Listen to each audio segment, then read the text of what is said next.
Hi everyone, ಹೇಗಿದ್ದೀರಾ ಎಲ್ಲರೂ? ಇವತ್ತು ನಮ್ಮ ದೇಹವನ್ನು ಗಟ್ಟಿಯಾಗಿಸುವ ರಾಗಿ ಮುದ್ದೆ ಮತ್ತು ಸೊಪ್ಪಿನ ಸಾರು ಹೇಗೆ ಮಾಡೋದು ಅಂತ ಹೇಳ್ಕೊಡ್ತಾ ಇದ್ದೀನಿ. ಒಂದು ರಾಗಿ ಮುದ್ದೆ ತಿಂದ್ಬಿಟ್ಟ ಅಂದರೆ ಯಾವ ರೋಗಗಳು ನಮ್ಮ ಹತ್ರನೂ ಬರಲ್ಲ. ಅಷ್ಟು ಚೆನ್ನಾಗಿ ಹೊಟ್ಟೆನೂ ತುಂಬುತ್ತೆ, ಆರೋಗ್ಯಕ್ಕೂ ಕೂಡ ತುಂಬಾ ಒಳ್ಳೆಯದು ರಾಗಿ. ನಾನು ಅದನ್ನು ಇವತ್ತು ಹೇಗೆ ಮಾಡೋದು ಅಂತ ಹೇಳ್ಕೊಡ್ತಿದ್ದೀನಿ. ತುಂಬ ಈಸಿ ಮೆಥಡು. ಇಲ್ಲಿ ನಾನು 1 ಕಟ್ಟು ಪಾಲಕ್ ಸೊಪ್ಪು, ಅದರ ಅರ್ಧ ಸಬ್ಬಸಿಗೆ ಸೊಪ್ಪು, ಅದರ ಅರ್ಧ ಮೆಂತ್ಯ ಸೊಪ್ಪನ್ನು ತಗೊಂಡಿದ್ದೀನಿ. ಇವನ್ನಿಷ್ಟನ್ನು ಕೂಡ ಏನು ಮಾಡಬೇಕು, ನೀಟಾಗಿ ವಾಶ್ ಮಾಡಿ ಕಟ್ ಮಾಡ್ಕೋಬೇಕು.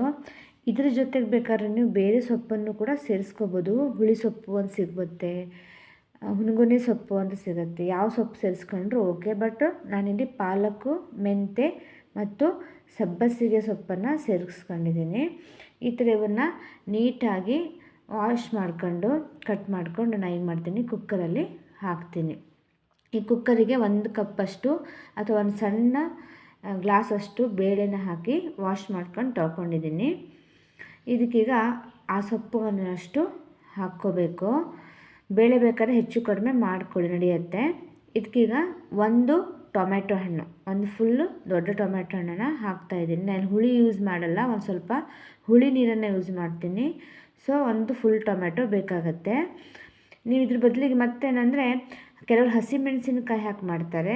ನೀವು ಇದು ಟೊಮೆಟೊ ಜೊತೆಗೆ ಹಸಿಮೆಣಸಿನಕಾಯಿ ಹಾಕೋದು ಓಕೆ. ಬಟ್ ನಾನಿಲ್ಲಿ ಖಾರದ ಪುಡಿ ಯೂಸ್ ಮಾಡ್ತೀನಿ, ಸೊ ಮೆಣಸಿನ್ಕಾಯನ್ನು ಯೂಸ್ ಮಾಡಲ್ಲ. ಇದಕ್ಕೆ 7-8 ಎಸಳು ಬೆಳ್ಳುಳ್ಳಿ, ಆಮೇಲೆ ಉಪ್ಪು, 2 ಗ್ಲಾಸಷ್ಟು ನೀರು, ಅಂದರೆ ಆ ಸೊಪ್ಪು ನೆನೆಯುವಷ್ಟು ಏನಾಗ್ತೀನಿ ನೀರನ್ನು ಹಾಕಿ ಒಂದು 2-3 ವಿಷಲನ್ನು ಕುಗ್ಸ್ಕೊತೀನಿ. ಈಗಿದು 2-3 ಸೀಟಿ ಆಗಿದೆ. 3 ಸೀಟಿಗೆ ಬೇಳೆ ಚೆನ್ನಾಗಿ ಬೆಂದಿರುತ್ತೆ. ಒಂದು ವೇಳೆ ಬೆಂದಿಲ್ಲ ಅಂದರೆ ಇನ್ನೊಂದು ಸೀಟನ್ನು ನೀವು ಹಾಕ್ಕೋಬೋದು. ಈ ಥರ ಕೋಲಲ್ಲಿ ನನ್ನ ಹತ್ರ ಮ್ಯಾಶರ್ ಇದೆ, ಈ ಟೈಪ್ ಕಟ್ಟಿಗೆದು. ನಿಮ್ಮ ಹತ್ರ ಯಾವ ಟೈಪ್ ಇದೆ ಅದರಲ್ಲಿ ನೀವು ಮಾಡಿದ್ರೆ ಬೇಳೆನ ಈ ಥರ ನೀಟಾಗಿ ಮ್ಯಾಶ್ ಮಾಡ್ಕೊಳ್ಳಿ. ಅದು ಬಿಸಿ ಇದ್ದಾಗಲೇ ಮಾಡಿದ್ರೆ ಬೇಳೆ ಇನ್ನೊಂದು ಸ್ವಲ್ಪ ಏನಾಗುತ್ತೆ, ಫುಲ್ಲು ಸ್ಮೂತಾಗಿ ಪೇಸ್ಟ್ ಟೈಪ್ ಆಗಿಬಿಡುತ್ತೆ. ಇದಕ್ಕೆ ನಾನೀಗ 1 ಚಮಚದಷ್ಟು ಖಾರದ ಪುಡಿ, ಆಮೇಲೆ ಇನ್ನೊಂದು ದೊಡ್ಡ ಚಮಚದಷ್ಟು ಸಾಂಬಾರು ಪುಡಿಯನ್ನು ಹಾಕ್ಕೊತೀನಿ. ನಿಮಗೆ ಮೆಣಸಿನ ಪುಡಿ ಇಷ್ಟ ಇಲ್ಲಾಗಿತ್ತು ಅಂದರೆ ನೀವೇನು ಸೊಪ್ಪು ಬೇಯಿಸ್ತೀರಲ್ಲ ಆವಾಗ ಹಸಿಮೆಣಸಿನಕಾಯನ್ನು ಹಾಕ್ಕೋಬೋದು. ಇನ್ನೊಂದು ಸ್ವಲ್ಪ ಹುಣಸೆಹಣ್ಣು ನೀರು ಮತ್ತು ಅರಿಶಿನ ಪುಡಿನ ಒಂದು ಅರ್ಧ ಚಮಚದಷ್ಟು ಹಾಕ್ಕೊಂಡು ಇದಕ್ಕೇನು ಮಾಡ್ತೀನಿ, ನಾನು ಕುದಿಸ್ಲಿಕ್ಕೆ ಇಡ್ತೀನಿ. ಹಸಿಮೆಣಸಿನಕಾಯಿ ಹಾಕಿದ್ರು ಚೆನ್ನಾಗಿ ಬರುತ್ತೆ ಟೇಸ್ಟು, ಬಟ್ ನಾನಿಲ್ಲಿ ಖಾರದ ಪುಡಿನ ಯೂಸ್ ಮಾಡಿದ್ದೀನಿ. ನೋಡಿ ಈ ಥರ ಚೆನ್ನಾಗಿ ಕುದ್ದಬೇಕು. ಸ್ವಲ್ಪ ದಪ್ಪ ಆಗಿದೆ, ಒಂದು ಸ್ವಲ್ಪ ಅರ್ಧ ಗ್ಲಾಸ್ ಇನ್ನೊಂದು ಸ್ವಲ್ಪ ನೀರನ್ನು ಹಾಕ್ತಿದ್ದೀನಿ. ನೋಡಿ ಇಷ್ಟು ಚೆನ್ನಾಗಿದ್ದು ಸೊಪ್ಪು ಭಾಳ ರುಚಿಯಾಗಿರುತ್ತೆ. ಸೊಪ್ಪಿನ ಸಾರು ಎಲ್ಲ ಸೊಪ್ಪು ಟೇಸ್ಟ್ ಬಿಟ್ಕೊಳ್ಳುತ್ತಲ್ಲ, ತುಂಬ ರುಚಿಯಾಗಿರುವಂಥದ್ದು, ಆರೋಗ್ಯಕ್ಕೂ ಕೂಡ ತುಂಬ ಒಳ್ಳೆಯದು. ಆ ಸೈಡ್ ಕುಕ್ಕರ್ ಇಟ್ಕೊಂಡು ಅದು ನಿಧಾನಕ್ಕೆ ಬೇಯ್ತಾ ಇರಲಿ. ಇಲ್ಲಿ ನಾನು ಒಗ್ಗರಣೆಗೆ ಮಾಡ್ಕೊಳ್ಳೋಣ. ಒಂದು ಒಗ್ಗರಣೆ ಪ್ಯಾನಲ್ಲಿ ಒಂದು ಸ್ವಲ್ಪ ಎಣ್ಣೆ ಹಾಕಿ ಇದಕ್ಕೆ ಸಾಸಿವೆ, ಈರುಳ್ಳಿ, ಆಮೇಲೆ ಕರಿಬೇವನ್ನು ಹಾಕಿ ನಾವೇನು ಮಾಡಬೇಕು, ಇಲ್ಲಿ ಒಗ್ಗರಣೆನ ಮಾಡ್ಕೋಬೇಕಾಗತ್ತೆ. ಬೆಳ್ಳುಳ್ಳಿ ಕೂಡ ನೀವು ಇದಕ್ಕೆ ಹಾಕ್ಕೋಬಹುದು, ಬೆಳ್ಳುಳ್ಳಿ ಹಾಕೋದು ಚೆನ್ನಾಗಿರುತ್ತೆ. ಈ ಥರ ಒಗ್ಗರಣೆನ ಮಾಡಿಕೊಂಡು ನಾವಿಲ್ಲಿ ಸಾರಿಗೆ ಒಗ್ಗರಣೆ ಕೊಟ್ಬಿಟ್ಟ ಅಂದರೆ ನಮ್ಮ ಸೊಪ್ಪಿನ ಸಾರು ರೆಡಿ. ನೋಡಿರಿ ಈ ಥರ ಸೊಪ್ಪಿನ ಸಾರು ರೆಡಿ ಆಯಿತು. ತುಂಬ ರುಚಿಯಾಗಿರುತ್ತೆ ಸೊಪ್ಪಿನ ಸಾರು, ಮಾಡಿ ನೋಡಿ.